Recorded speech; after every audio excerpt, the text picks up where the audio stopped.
Seperti yang saya katakan bahwa bulan Agustus ini akan terjadi kejadian-kejadian luar biasa itu dan memang sudah terbukti.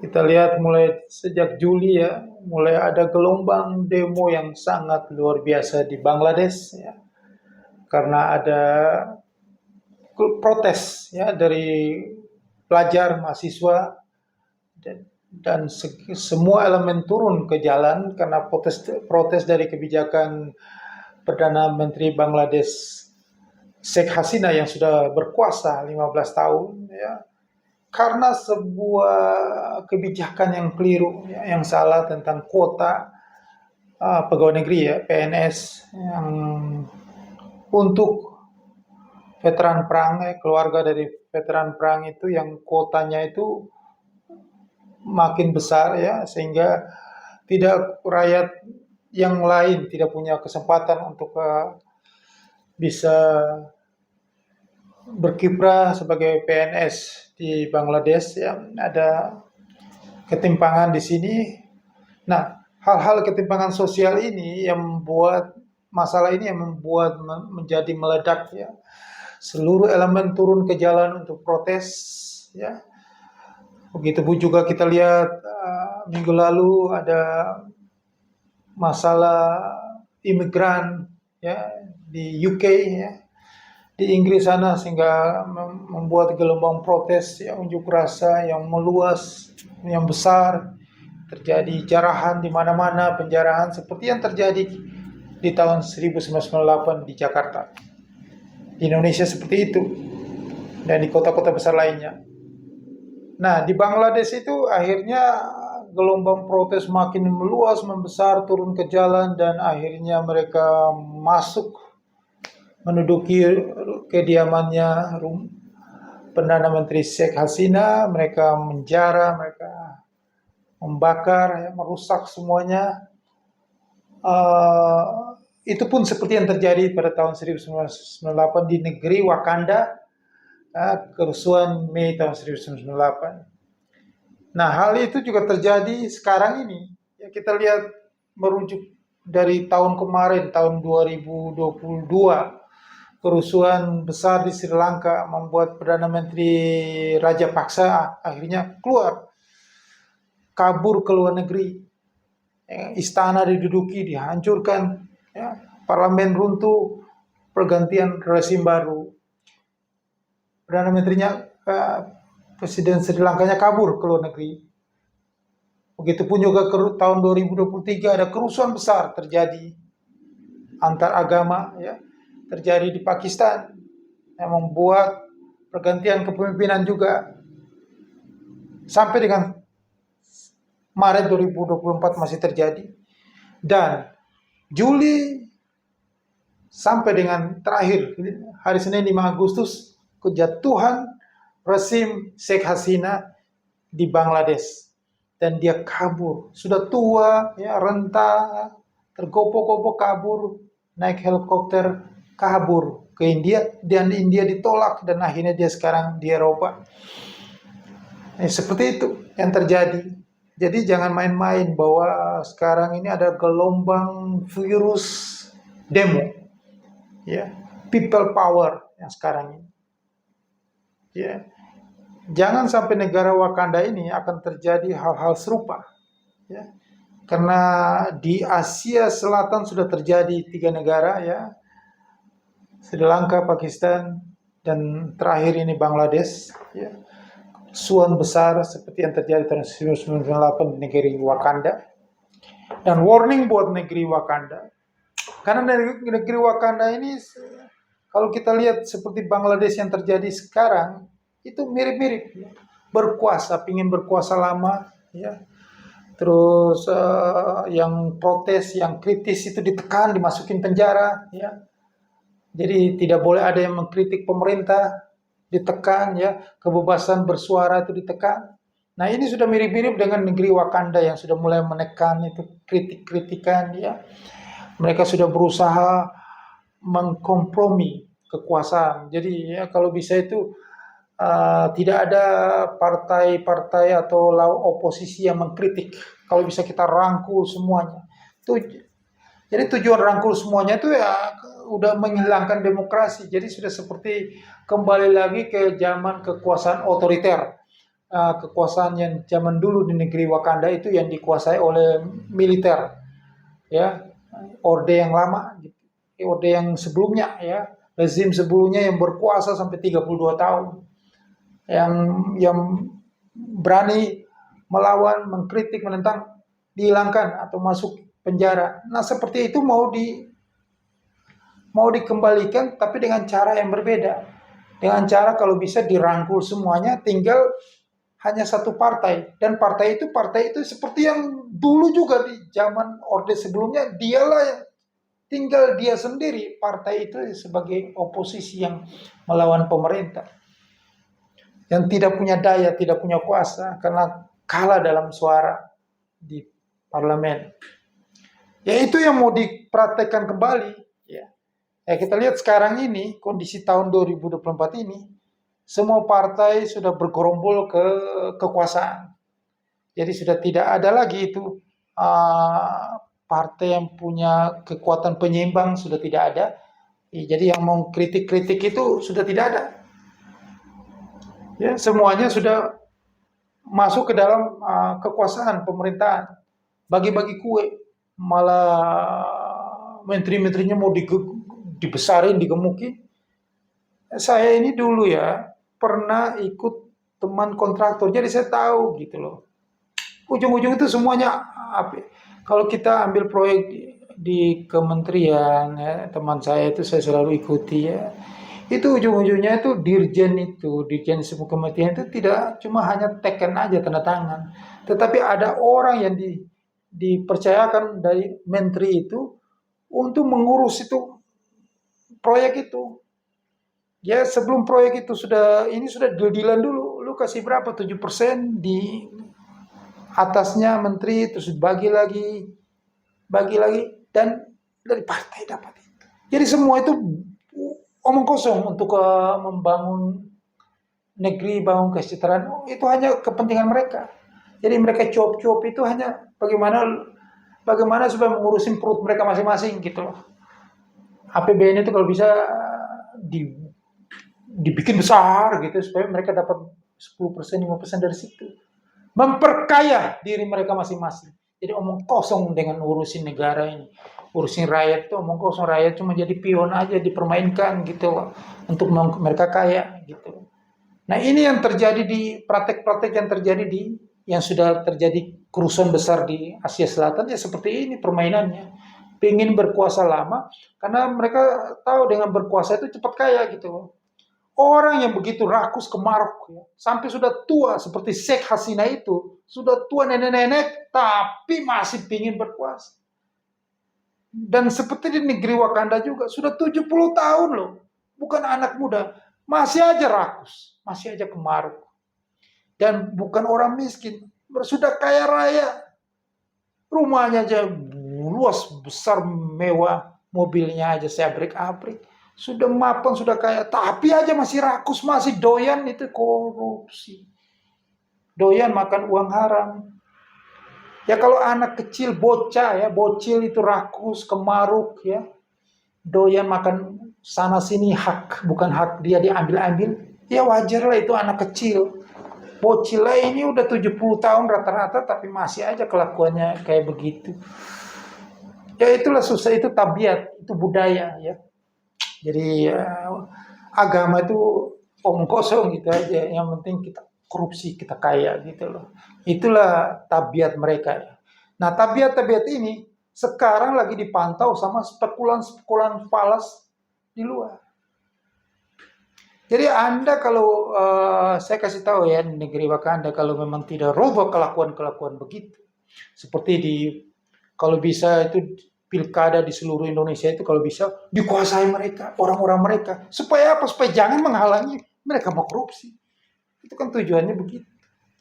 Udahlah, inilah ujung-ujungnya itu. Kalau kita betul-betul niat mau bangun negara ini, ya ngapain harus begitu-begitu segala gitu loh. Tujuannya untuk apa? Bagi-bagi kekuasaan. Kekuasaan buat apa ya? Di dalamnya kan ada duit di situ. Anak kecil juga lama-lama tahu loh. Anak SD itu lama-lama bisa berpikir ke situ. Kenapa mereka bisa begitu semuanya? Bagi-bagi kekuasaan begitu rakus menguasai. Kenapa? Ujung-ujungnya duit. Anak-anak SD lama-lama ketahuan. Ya, orang dari bodoh lama-lama jadi pintar. Gitu. Ketahuan, oh tujuan mereka hanya ini aja. Hanya duit aja, duit, korupsi.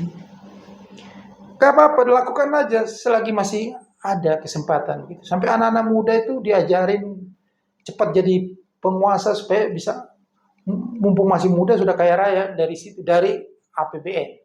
Akhirnya kekurangan APBN, pajak dinaikin, hutang ditambah terus, ya negara berhutang terus. Ingat, kalian boleh rampok, boleh apapun kalian lakukan sesuka hati memperkaya diri, tapi kalian menyengsarakan rakyat. Karena tujuannya negara ini bisa hancur hanya satu. Negara yang bisa ambruk hanya satu, yaitu dolar. Harus jaga benar-benar itu dolar. Kalau dolar sampai 18.000, tidak ada pakai teori apa. Dolar kalau 18.000, negara ini bangkrut. Negeri Wakanda akan bangkrut kalau dolar itu menyentuh 18.000. Saya kasih tahu, ingat itu. Hati-hati.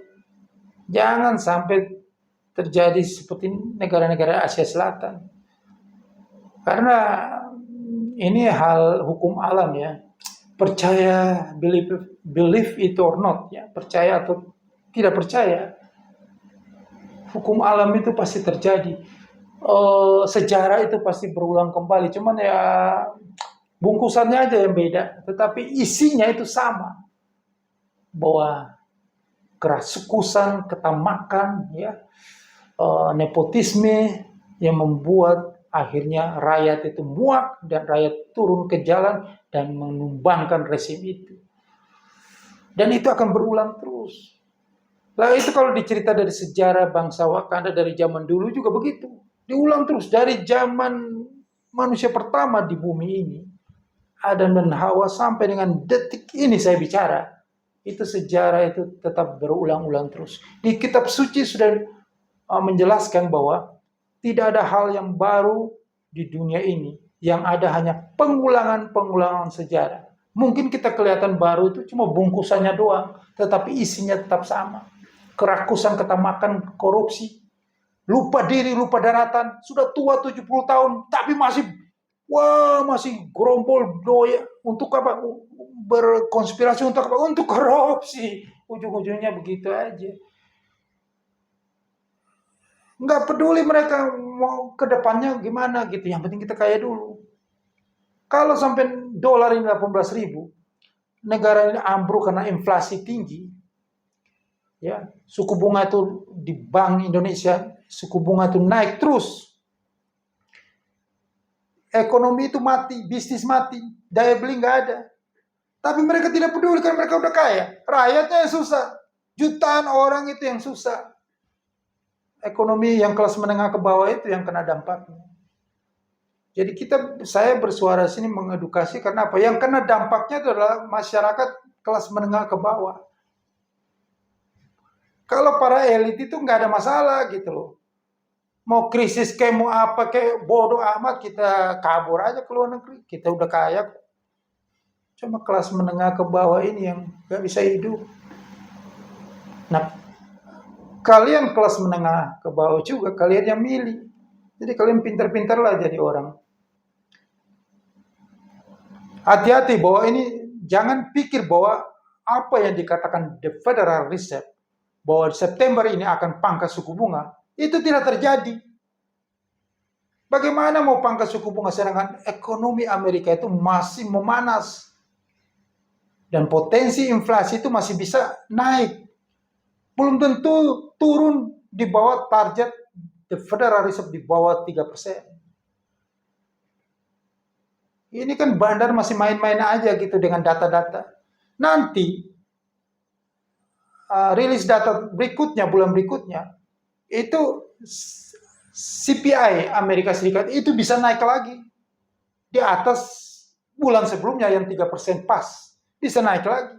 Maka Gubernur Bank Sentral Amerika akan berpikir lagi untuk menurunkan suku bunga, akhirnya September tidak jadi turun. Dan saya selalu di video saya pastikan bahwa di tahun 2024 ini tidak ada penurunan suku bunga Amerika Serikat.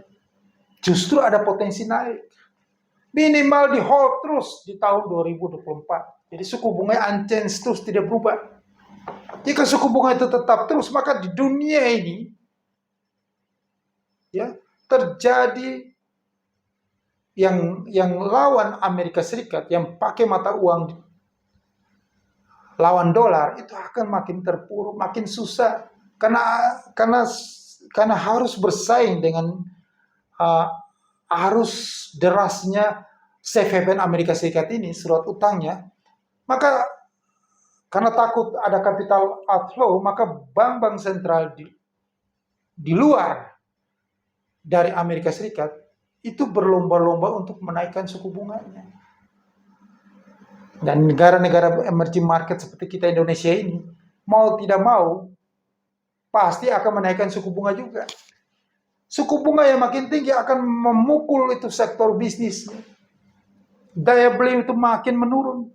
Para investor lebih condong untuk menaruh uang di bank. Maka uang yang beredar itu makin hilang, makin kering. Maka rakyat makin susah. Ekonomi kelas bawah itu makin susah. Itu logikanya begitu. Jadi jangan cerita bahwa ada pertumbuhan ekonomi. Pertumbuhan ekonomi bagaimana kalau suku bunga itu makin naik? Bullshit itu omong kosong. Kalau para ekonom katakan mau tahun ini pemerintahan baru pertumbuhan naik. Pertumbuhan naik ya. Ingat, belanjanya banyak, tapi belanjanya itu dari utang. Gak apa-apa belanjanya banyak, memacu pertumbuhan nanti. Karena ada program-program dari pemerintahan baru itu, programnya banyak belanja. Tapi belanjanya itu belanja kemana?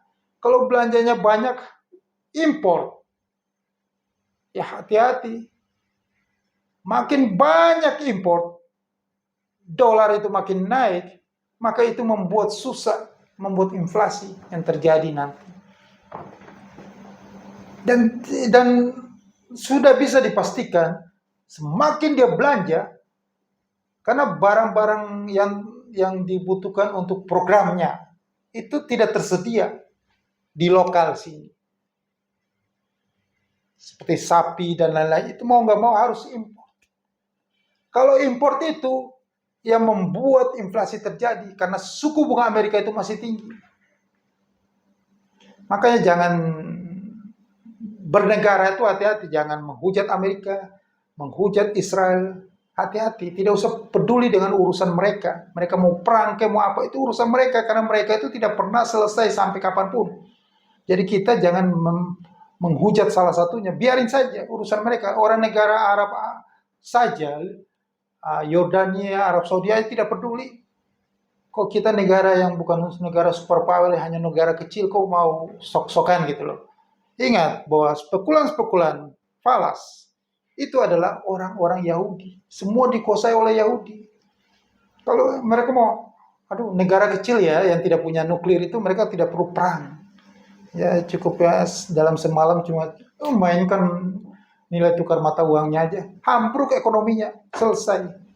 Resimnya aja. Jadi jangan hati-hati, ya. Jangan lawan Yahudi. Karena Yahudi lah yang pegang keuangan di dunia ini. Saya kasih tahu itu, ya.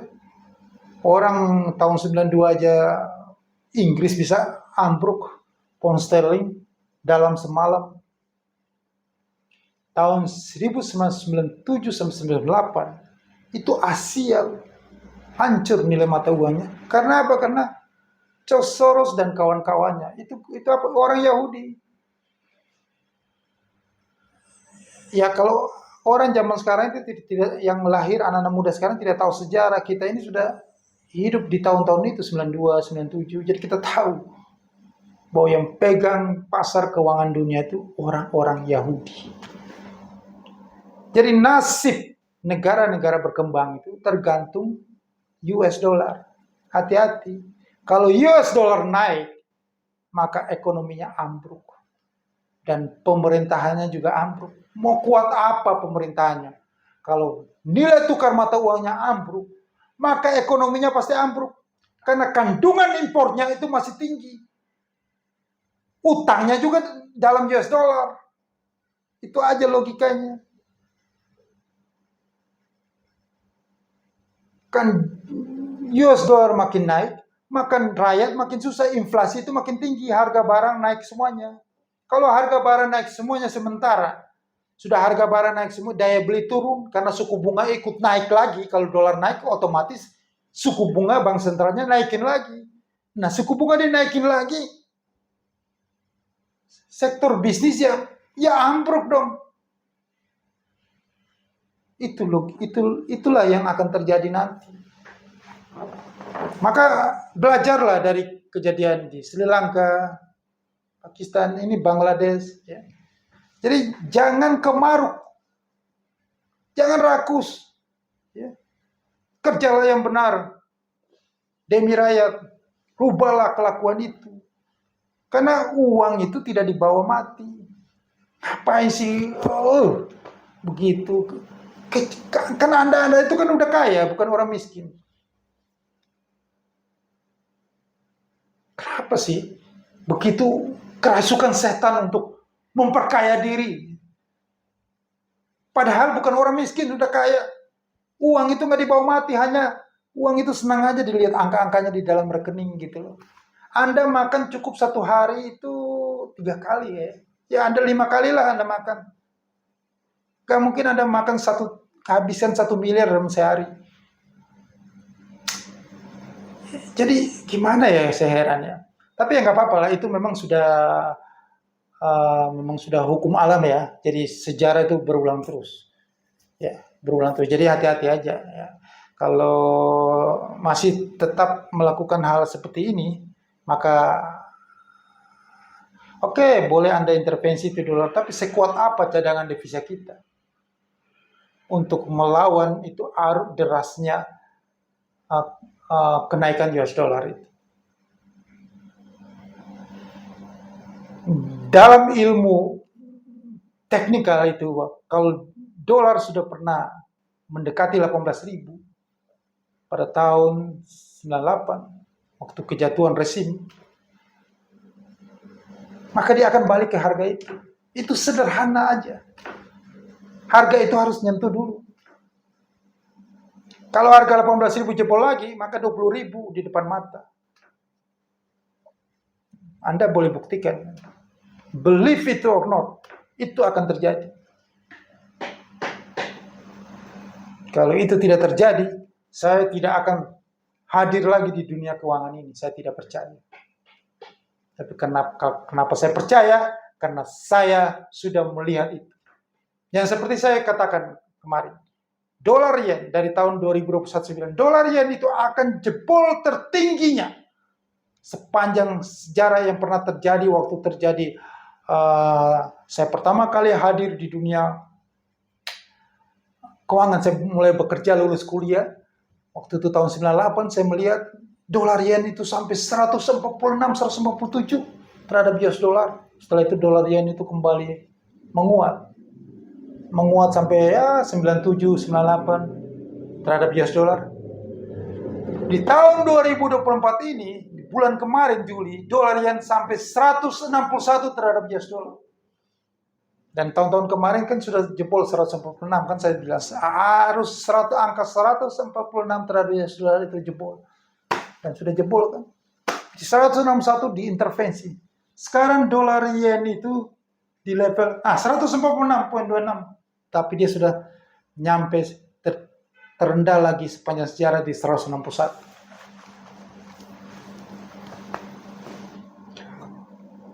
Harga minyak dunia pada tahun bulan Maret 2008. Maret 2007. Ya. Harga minyak dunia menyentuh level 148 terhadap US dollar. Setelah itu turun lagi ke level, turun lagi sampai 0 minus 37 terhadap US dollar. Itu di tahun pada saat COVID tanggal kontrak pengiriman bulan Mei, jadi pada tanggal 21 April tahun 2021, harga minyak minus 0,37 US dollars.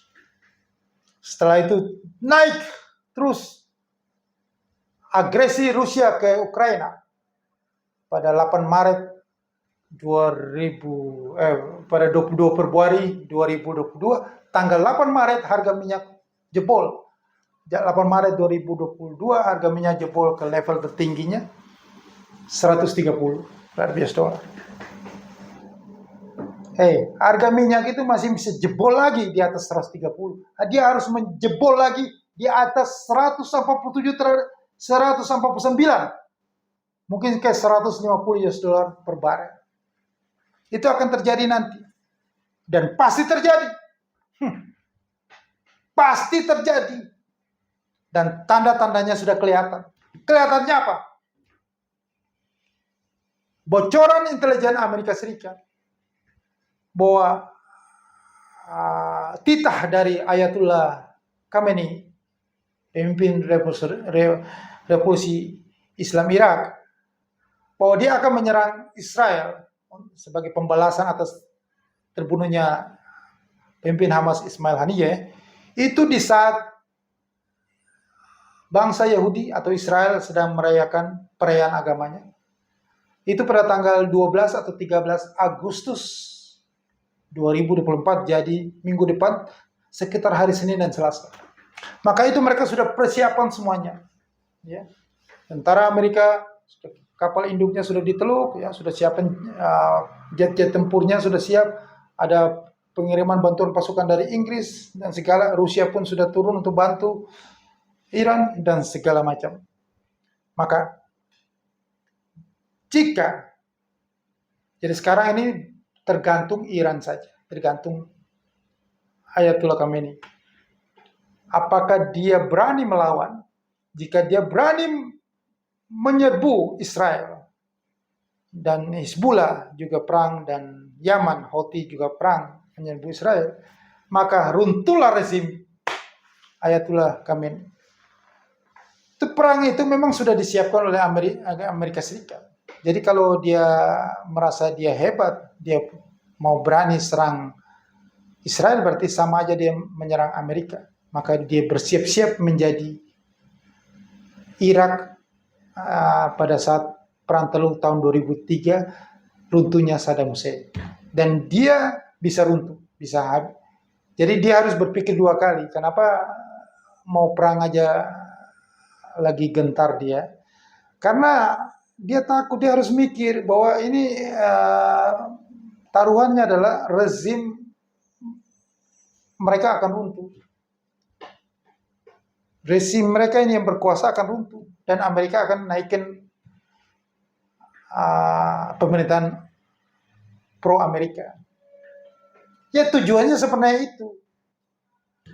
Jadi ya Palestina Israel itu cuma ini saja, tapi tujuannya membunuh Hamas, tokoh Hamas, pemimpin Hamas itu, supaya Iran itu berperang langsung dengan Israel dan Amerika masuk, dan Amerika meruntuhkan itu rezim Iran itu. Karena Iran adalah negara produsen minyak OPEC nomor 1.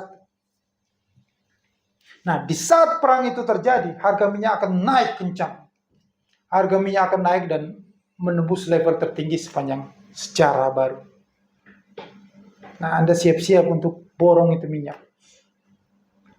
Nah, di saat harga minyak naik, dolar itu makin menguat. Nah, bagaimana Bang katanya mau pangkas suku bunga, orang dolarnya makin menguat? Kalau dolar makin menguat, ini yang sekarang hari ini sudah 15.900 akan rebound lagi. Atau artinya akan jatuh lagi. Jadi 18.000 itu pasti jebol. Itu hitungannya begitu. Jadi hati-hati, waspada gitu. Ini sejarah pasti berulang kembali. Harga itu akan mencari, dia akan mencari harga baru lagi. Nah, alasannya ya perang ini. Maka penurunan suku bunga Amerika Serikat itu tidak terjadi di tahun ini. Jadi jangan bermimpi. Ya. Nah, semakin tinggi dolar itu, maka rupiah itu semakin terpuruk, maka suku bunga bank sentral itu makin naik. Maka inflasi terjadilah, inflasi. Karena kita ini selalu harga-harga barang akan naik semuanya. Mau gandum, mau tepung terigu, tempe juga naik, telur juga naik. Kok bisa telur naik? Orang kandungan pakannya itu impor. Pertanian juga naik. Semuanya. Maka di tahun 2025 akan mengalami kesulitan inflasi. Kenapa belum terjadi kita sudah bisa tahu? Ya karena begitu memangnya. Kan saya sudah bilang, ramalan saya dari tahun 2021 semua terjadi. Dolar yen sudah tertinggi. Dan Bitcoin itu, kalau saya bilang 0, itu pasti 0. Bitcoin itu apa sih? Apa itu kegunaan Bitcoin dibanding dengan minyak? Minyak dunia kebutuhan untuk industri bisnis saja harganya bisa 0,37. Itu tanggal 21 April 2021. Itu minyak dunia. Semua orang pakai minyak. Tidak ada satu orang di dunia ini nggak pakai minyak. Itu bisa jadi 0,37. Kalau bandar mau bikin 0 itu 0 saja. Apalagi Bitcoin, jangan keras kepala aja. Bitcoin itu apa sih? Hampa itu Bitcoin. 0 minus 0 kalau mereka mau bikin. Tidak ada yang tidak mungkin. Kalau dibilang 0 kagak percaya. Bitcoin itu apa sih? 0 itu ini sangat mungkin terjadi. Harga minyak aja bisa 0 apalagi Bitcoin. 0 minus. Itu akan terjadi. Sudah jangan bantah apa kata ini.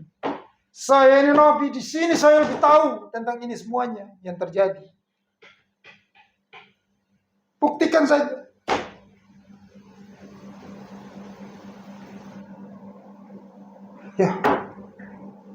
Ya itu nanti terjadi.